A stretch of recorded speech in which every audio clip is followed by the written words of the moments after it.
At the beginning, each investigation should have clear and concise goals.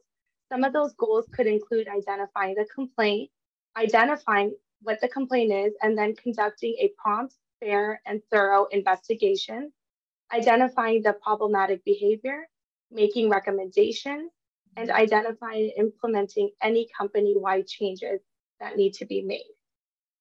This next slide here will list out some of the common mistakes that are made in workplace investigations. It is our hope today that this presentation will give you some tips and suggestions to help you avoid making these mistakes in your investigation. Some of these mistakes include ignoring the complaint, failing to plan, and not conducting a thorough investigation. Before we dig into some of these details, we have some key do's and don'ts that you should always keep in mind as you receive a complaint, conduct the investigation, and prepare your final report. You want to be sure that you begin investigating promptly. You want a neutral investigator. We need to figure out the who, the what, the when, the where, and the how of the complaint. You want to make sure you're maintaining confidentiality, following any company protocols for investigators, following up with the complaint and other parties. And as Anna will discuss later, documentation is key. Be sure you're preserving all of your key evidence.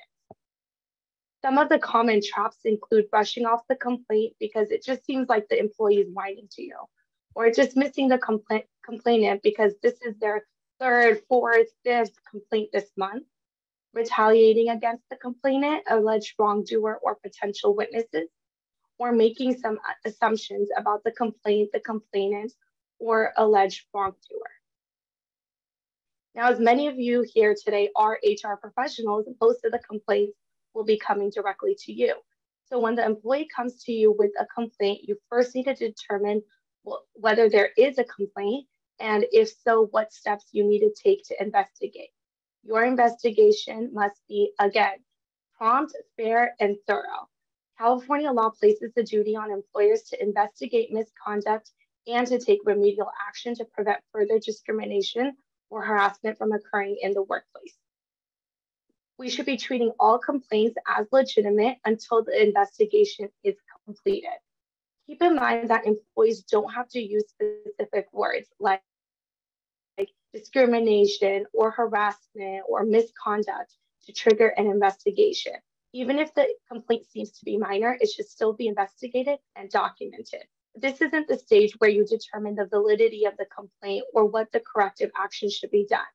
That will be done after, again, a prompt, fair, and thorough investigation.